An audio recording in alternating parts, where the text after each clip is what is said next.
नमस्कार, मैं अपराजिता और आप देख रहे हैं फर्स्ट बिहार झारखंड। आज सुबह से ही यानी शुक्रवार को सीबीआई की रेड राबड़ी आवास पर पड़ी और लालू यादव के कई ठिकानों पर सीबीआई ने छापेमारी की। इसको लेकर आरजेडी के प्रवक्ता हमारे साथ मौजूद हैं। आरजेडी की प्रवक्ता उनसे बात करते हैं और उनसे पूछते हैं कि इस पे आप क्या करेंगे।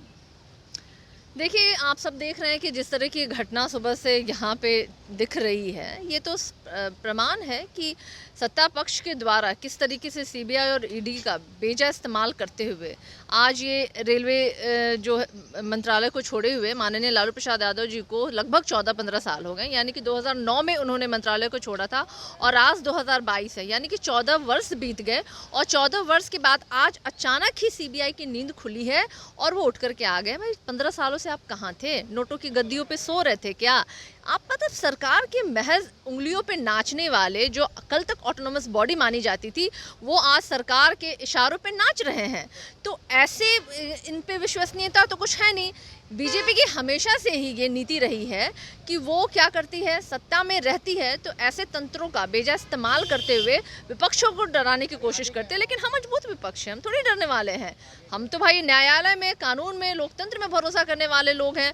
और आपने देखा होगा इसके पहले भी किस तरीके से राजनीतिक षड्यंत्र के द्वारा लालू प्रसाद यादव जी को जेल में रखा गया और अब न्यायालय के द्वारा उनको राहत मिली और उसके बाद फिर से ये ऐसा कर रहे हैं, क्योंकि ये नहीं चाहते हैं कि हम जातीय जनगणना पे बात करें, बिहार के शिक्षा पे बात करें, स्वास्थ्य पे बात करें, बेरोजगारी पे बात करें, आसमान छू रही महंगाई पे बात करें। ये ऐसे मुद्दे हैं, एजेंडे हैं जो इससे कि बिहार ही नहीं पूरा देश आज त्राहिमाम है। और ये नहीं चाहते हैं कि ऐसे मुद्दे छिड़े। हम इनसे मांगते हैं जब सदन में खड़े होकर कि 19 लाख नौकरियों कहाँ गई?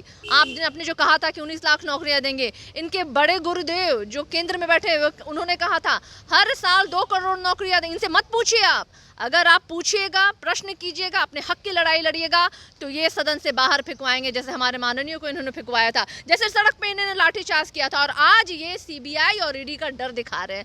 डर क्यों है भाई? हम सच्चे लोग हैं, हम आपका सहयोग कर रहे हैं। सारिका जी, आरोप लगाया जा रहा है कि सरकारी नौकरी के बदले जमीन लिया गया था, क्या इस पे? भाई, आरोप है, आप भी कह रही हैं ये आरोप है और सत्ताधारी भी जानते हैं कि कुछ नहीं है ऐसी बात। क्योंकि ये पहली नहीं है जो इन्होंने रेड डलवाई है। 2017 में रेड डलवाई थी, 2019 का मामला है, 15 साल बीत गए। क्या सीबीआई इतना तुच्छ मानसिकता है कि 15 सालों में एक छोटी सी वो ये उनके पास सबूत नहीं जमा कर पाया और वो उसको लगातार बार बार सत्ताधारियों के इशारे पे नाचना पड़ रहा है? तो ये तो सीबीआई के भाई प्रश्न चिन्ह लगता है कि आप 15 सालों में कोई साक्ष्य जुटा नहीं पाए और बार बार आप विपक्ष को तंग करने के लिए आप इस तरीके से सत्ताधारियों के बहकावे में आ रहे हैं। तो क्या ये प्रश्न चिन्ह सीबीआई के साथ साथ सत्ताधारियों पे भी है? तो क्या पूरी ये जो छापेमारी हुई है, क्या साजिश के तहत हुई है? निश्चित रूप से साजिश है। और क्या इनको मिला?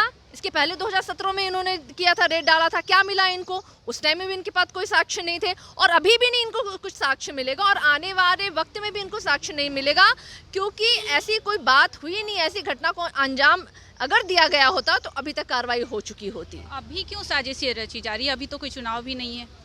चुनाव कैसे नहीं है? चुनाव तो है, 2024 की तैयारी कर रहे हैं, इसलिए मंदिर और मस्जिद ये कर देते हैं। देशव्यापी की घटनाएं देखिए आप। हम बार बार मांग कर रहे हैं कि जातीय जनगणना होनी चाहिए। इनके भाई एक जो गठबंधन में है जेडीयू, वो हमारे साथ खड़े हैं। बीजेपी इसके विरोध है, साफ साफ उन्होंने इनकार कर दिया कि जातीय जनगणना हम नहीं करेंगे। महंगाई बेरोजगारी पे बात नहीं करेंगे, ये लोग रोजगार देने की बात नहीं करेंगे। तो ऐसे एजेंडे हैं कि बार बार अगर हम प्रश्न करेंगे तो उनको तो तकलीफ हो गई और अपनी तकलीफ को इस तरीके से ये अंजाम दे रहे हैं। तो हमारे साथ मौजूद थी आरजेडी प्रवक्ता सारिका पासवान। उन्होंने बताया कि छापेमारी, जो ये छापेमारी हो रही है, ये एक साजिश के तहत हो रही है छापेमारी। ऐसे ही अपडेट के लिए देखते रहें फर्स्ट बिहार झारखंड। मैं अपराजिता।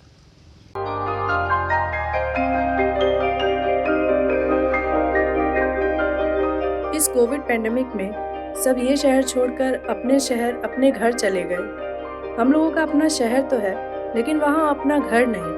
अगर सिचुएशन और खराब होता चला गया तो हम जाएंगे कहाँ? अरे ये प्रॉब्लम तो हर शहर में है, लेकिन हाँ, अपने शहर में भी अपना घर तो होना ही चाहिए। होना चाहिए तो कहाँ है अपना घर? ये है ना, ई होम्स पैनोरमा, पूर्णिया में, अपने शहर में अपना घर। पूर्णिया में पैनोरमा ग्रुप लेकर आए हैं ई होम्स पैनोरमा। बड़ा घर, आलीशान जिंदगी, और अत्याधुनिक सुविधाओं के संग